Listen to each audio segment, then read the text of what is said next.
Thank you, Sophie. Tonight on BBC London. 10 years after the undercover policing inquiry started, the original whistleblower gives evidence. Former police officer Peter Francis claims he witnessed a shocking culture on the force. It's a lot of very, very derogatory, nasty, racist language being used to express his views. Also coming up on the programme, analysts say the graduate job market is the worst for 30 years. We talk to the young people looking for work. You've applied for lots. Just tell me about the ratio of how... Over 1,500. Like, I'm applying every day, you know? We go bird spotting on the Essex Island made with the London soil excavated from the Elizabeth line. And find out why scientists think this dog from Berkshire could be one of the cleverest in the world.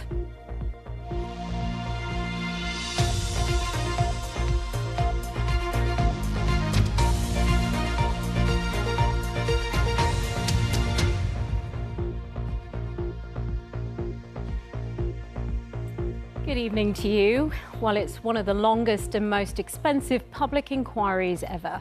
Today, 10 years after the undercover policing inquiry started, the original whistleblower gave evidence. Former Met police officer Peter Francis said racist and sexist language was commonplace. He also claimed managers gave advice on safe sex with female activists that they themselves were operating surveillance on. He says he has been left with mental health issues, including PTSD, as a result of his work. Osha Baksh has been following the story. He's the spy cop turned whistleblower. And 10 years on from when it first began, former undercover police officer Peter Francis has finally appeared before the public inquiry. But the evidence I shall give Shall be the truth. shall be the truth, The whole truth. the whole truth, And nothing but the truth. He belonged to a covert team at Scotland Yard called the Special Demonstration Squad. Their job was to gather information on potential public disorder. But among their targets were the justice campaigns of black and Asian families protesting about their treatment by the police. And he wasn't afraid of telling the inquiry about the behaviour of his fellow colleagues. So can you explain what he said? There was a lot of very, very derogatory, nasty, racist language being used. Peter Francis was tasked with monitoring the family of Stephen Lawrence shortly after his racist murder in 1993. Well, Peter Francis told the inquiry that he's been suffering with PTSD as a result of his work as an undercover police officer. He also told the inquiry and painted a picture of what life was like in the SDS squad. There were field trips, for example, to Amsterdam, where he and others consumed cannabis cakes. There was also widespread stereotyping and racist and sexist banter. And there was even advice given from a senior officer on how to manage sexual relations with female activists. It was very early in my deployment. He made a point of asking me some other things, little helpful things. Do I know how to make a spliff? Little things like this type, helpful things. But he said something very specific to me with regards to condoms. The undercover policing inquiry is being held here in the City of London, and it's one of the longest, the most expensive inquiries the country has ever known. Other former undercover officers have and will appear before it, but some won't. Evelyn Lubers supports victims who've learnt they've been spied on and has been monitoring proceedings for years. Frustrating, because this inquiry is supposed to find the truth and to go into the depth of it, but by allowing so many officers and managers not to appear, it's a joke basically. There's in so many ways they are making this not a public inquiry. In a statement, the Met Police apologised to the families and campaigners, saying the actions of some undercover officers within the SDS were totally unacceptable and have left a legacy of hurt to those affected. They do not accurately reflect the professionalism we expect today within the Met Police. Peter Francis will continue to give evidence for the rest of the week. The inquiry continues. Well, Aisha joins us now. Aisha, what more came out of today's hearing? We also heard Peter Francis's SDS manager, in his words, make incredibly racist and derogatory remarks about the Lawrence campaign. And that's because he said they were concerned about how big the campaign was getting and how it had the potential to spill over into disorder. They were also concerned about the lawyers involved in the Lawrence campaign. Now, Doreen Lawrence has said previously that she is angry that while they were demanding justice for their son, they were being spied on by the police. The Met, in response to our inquiries today, have told us that they, in their words, said that these deployments were not justified. The information on these families and campaigns should never have been collected or retained. And they said they would like to apologise for the reporting that happened, especially at a time when they say the Met Police should have been focusing on their efforts to solve associated investigations. Now, this inquiry will go on for some time. Campaigners will be waiting to see what recommendations will be made about the tactics, the behaviour and, of course, the impact on victims. Aisha, thank you very much. Lots more to come, including... Join me later at the chapel, which offered support and solace to people throughout the HIV and AIDS crisis. Tonight, it hosts an event to commemorate World AIDS Day. As the tree goes up in Trafalgar Square, we take a look at the cost of Christmas.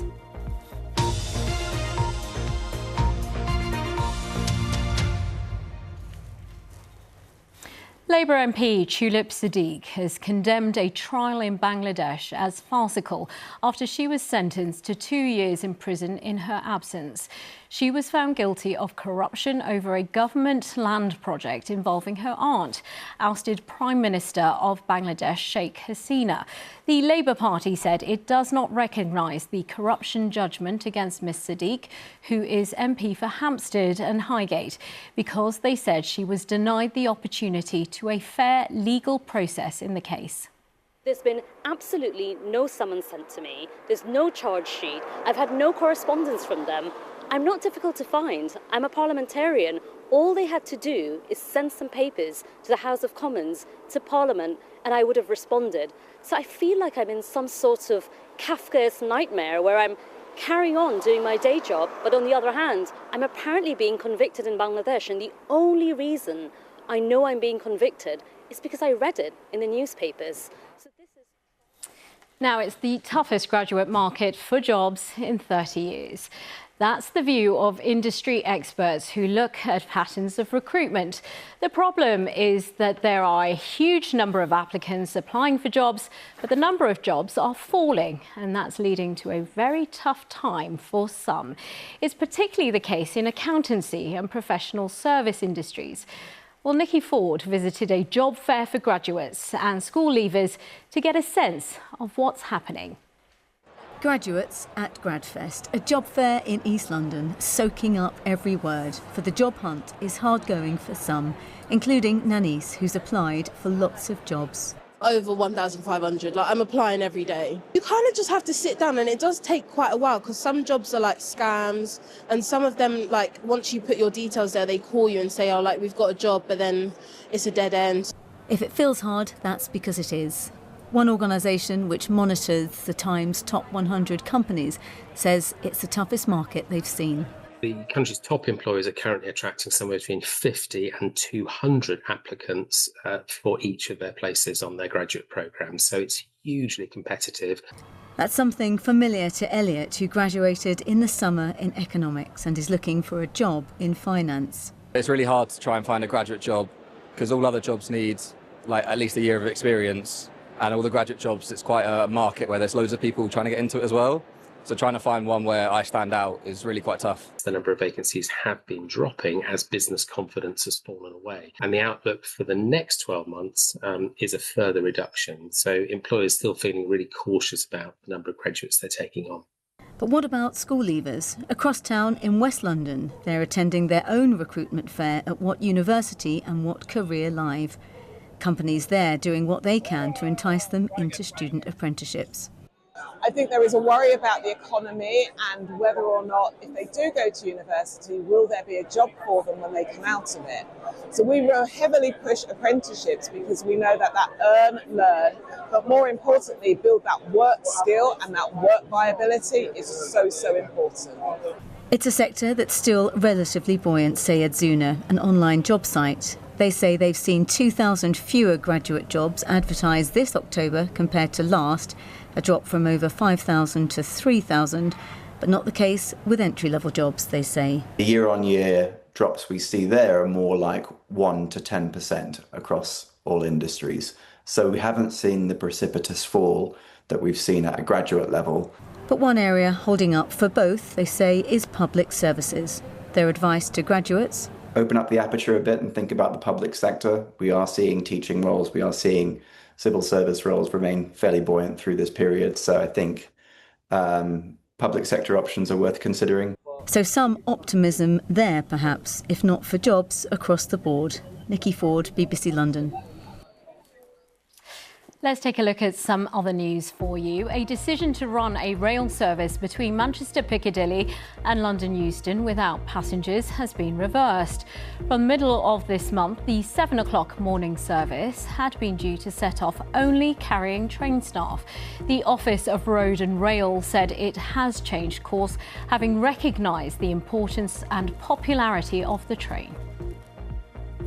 Researchers are studying why breast cancer screening uptake is low in Tower Hamlets, the City of London and Waltham Forest.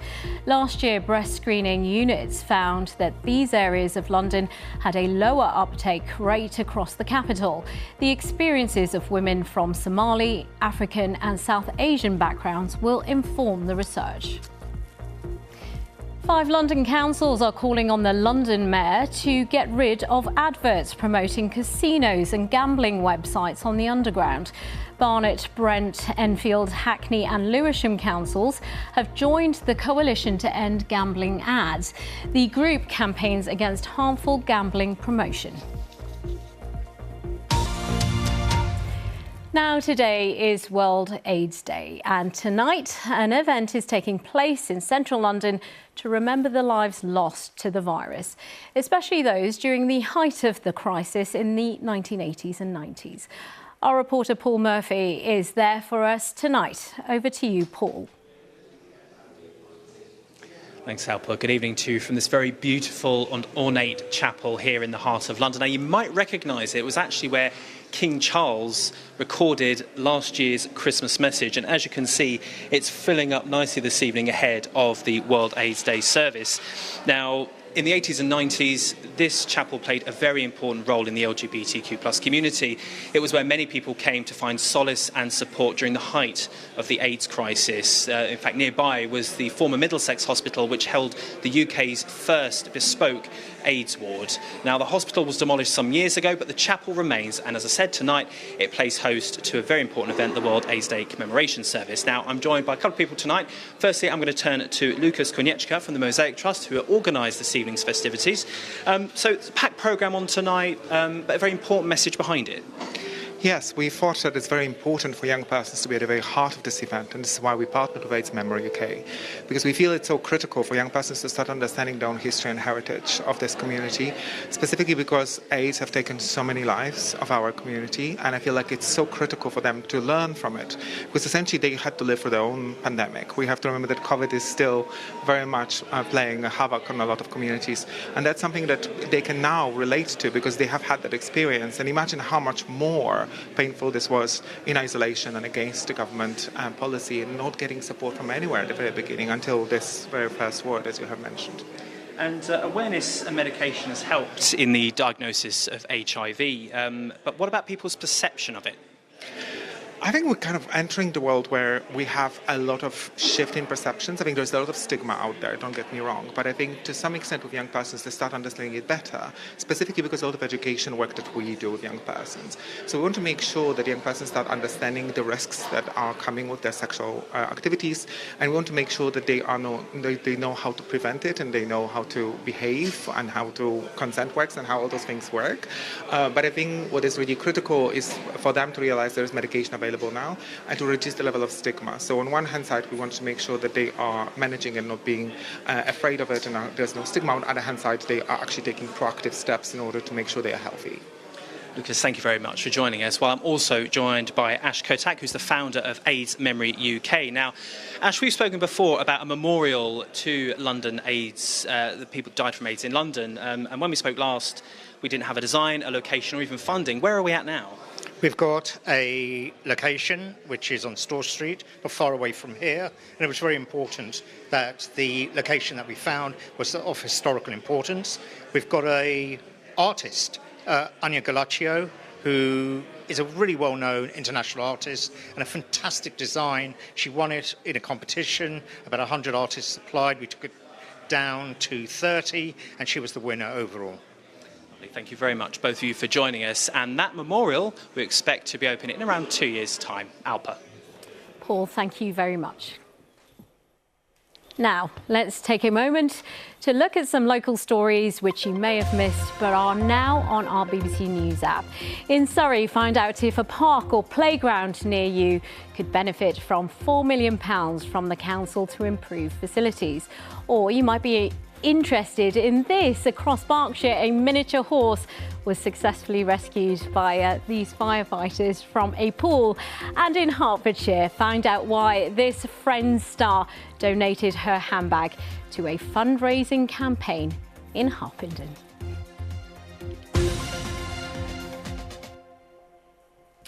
Now, Christmas is coming, and the famous Trafalgar Square tree has been put in place today. It's set to be decorated tomorrow ahead of the lighting ceremony on Thursday. As preparations for the festive season ramp up, some people will be worried about the cost of Christmas.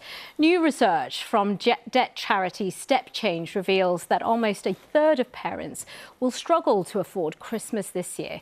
And while Londoners will spend on average just over £600, almost 1 in 5 intend to spend more than £1,000.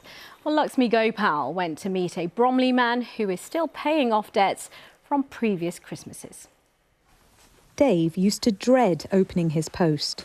It's horrendous. You'd either wake up in the morning and see letters on the doormat, you will probably walk over them and think, I can't deal with that, I'm going to work. Come home, know you've got to open them up. Then sometimes you don't because you're scared.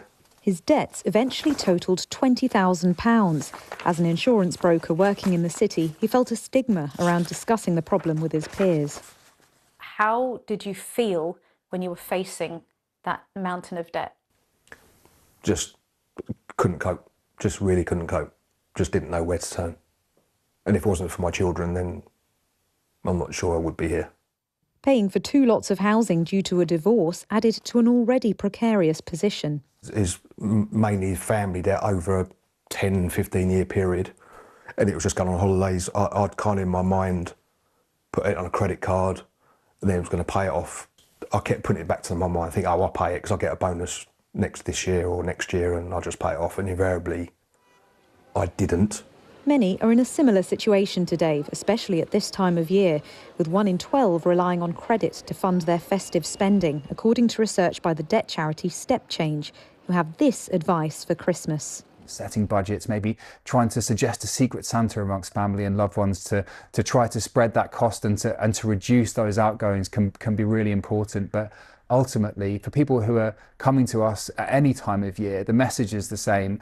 Don't wait to reach out for help. If you're struggling, the best time to get help is now. With the help of Step Change, Dave has now cleared half his debt. They took away from me having to ring 4 creditors every week, explaining the situation. And they did a report to the creditors, and invariably, I think once they've stamped it, then the creditors accept it. The charity's urging everyone not to let Christmas spending cause a financially stressful new year. Lakshmi Gopal, BBC London. Now, tonight are the Fashion Awards, hosted here in the capital by our very own Riz Latif. Well, this is the scene live. There you go. Lots of people gathering there, and celebrities and fashion icons too are starting to arrive. And of course, you can follow all the action, including what the stars will be wearing. You can watch live on Catch Up on BBC iPlayer. Now take a look at this. It's Europe's largest man-made nature reserve, Wallasea Wetlands in Essex, and it's now 10 years old. The island was built using millions of tons of soil excavated as part of the Crossrail project, now of course called the Elizabeth Line, and was designed to stop the decline in rare birds. Jodie Halford has been finding out more. So the old land height of Wallasea is there, and then everything that we're standing on and over to our left is Crossrail material from London. So obviously some of it came to make this new sea embankment, and the rest of it went to make the salt marsh and mudflats that are over there. This land has undergone quite a transformation over the last decade, from many years as arable farmland to a wetland haven for thousands of birds and other wildlife. The RSPB were looking to do a wetland creation project to bring back some of the coastal habitats that had been lost across Essex and the East Coast. And then the partnership with Crossrail arose, and we were able to make the managed realignment where we're standing now. The Crossrail project to create the Elizabeth Line across London saw the excavation of millions of tonnes of soil to make way for the tunnels and station expansions, and the start of a partnership with the RSPB. It was an absolutely massive building project and a massive construction site, and all that material came by ship along the Thames and up round the coast to Wallasea Island, where they made these new habitats.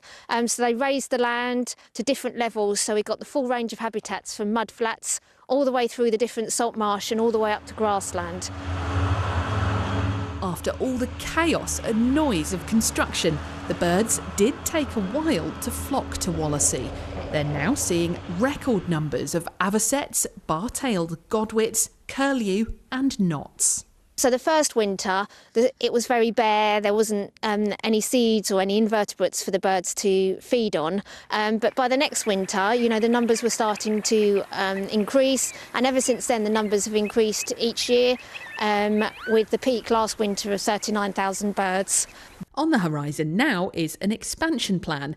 Extra land's been acquired by the RSPB to grow the site and continue to build on the record numbers of birds visiting this ever-evolving place. Jodie Halford, BBC London, Wallasea Island. A bird having fun there. Well, before we go, a border collie has been labelled a dog genius. Why? Because he can recognise and retrieve toys from hundreds of commands. Harvey, who is 7 and lives in Reading, knows the names of about 220 toys in English and in Dutch. Researchers have so far found only a few other dogs in the world with similar abilities. Alan Sinclair reports. Harvey, go find starfish. These are just a few of the toys Harvey knows by name. Yes, so there's 220 of them at the moment that he recognises about. We have a number of toys waiting to be introduced. I tend to introduce them maybe once a week or once every 2 weeks, something like that, just to keep it interesting and to keep it, you know, that he keeps being excited about new toys as well. Go find Triceratops. It's getting quite difficult at this point now to find relevant new ones. About half of the toys are Dutch names, because I'm from the Netherlands, and half the toys are from our British names. Go find Froggy. We have Froggy, which is the British frog, but then we have Kikker, which is frog in Dutch, which is also a frog, but looks completely different. Yes! He loves this game. Go find Cheeseburger. I find sometimes I have to wade through the toys when I'm in my house because there's so many on the floor. Good boy! She knew he was smart, but when Irena heard the University of Portsmouth were looking for clever dogs and got in touch, she had no idea how rare his extraordinary abilities are. Harvey, for example, he's able to inhibit picking up any of the other objects because he knows that's not the one he's looking for. So he's able to control his behavior to an extent. This is not something that sort of is very common. Go find Giraffe. At the moment, we have 11 across Europe. We have some dogs that are in America. We really literally have to go around the world to find these dogs. The research could ultimately help develop a simple cognitive test to indicate if a puppy is likely to pick up the skills needed by working dogs. For Harvey, though, it's all about fun. Harvey, go find Llama. I think I'm just really lucky that I got this super smart dog that wanted to do this game with me. Yay, good boy! Alan Sinclair, BBC London, Reading. Crikey, that is one clever dog, isn't it? Right, let's take a look at the weather now. And Kate is with us in the studio. Kate, what's the weather doing? Well, it doesn't know what it's doing, I don't think, this week. If I'm honest, it's taken us today. It's gone back up in temperature. Yesterday we had the sunshine, lulled us into that. Oh, it's OK, we've got some sun. But no, this came back today. Lots of moisture and that milder air. And with the milder air, of course, it is a little bit warmer. Now, this was the grey sky we had this morning, and this was the grey sky we had as sunset. So quite murky as well. We were caught between two fronts, basically, which brought us the rain, it brought us the mild air, and it brought the mist and murk as well. And I can see the isobars, few of those as well. So it's been really quite blustery. But actually, as this cold front moves in this evening, the wind is going to strengthen even further. You'll see in the discs here, the stronger the winds. As that moves through, we could get 45-mile-an-hour gusts, but it clears and the wind will fall lighter. So second half of the night, early hours of the morning into Tuesday, minimum temperature 6 to 8, but we have clear skies. So a brighter start tomorrow. We should lose the clouds, so we'll get a bit of sunshine again first thing. It's dry through the morning, but you'll notice these showers coming up from the south. Once again, we're going to get some of those. So another unsettled day. Still fairly breezy, but not as windy as today. 10, 11 Celsius, the maximum temperature. Today we got up to 12, so it's a little bit cooler.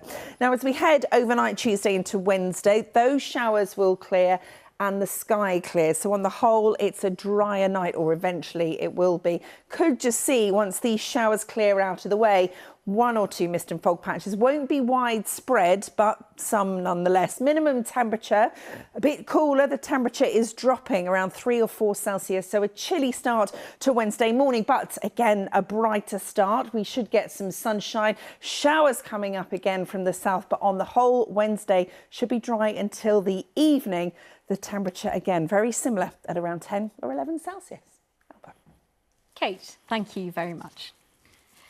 Now, the main headline tonight. The chairman of the Economic Forecasting Organisation, the Office for Budget Responsibility, Richard Hughes, has resigned.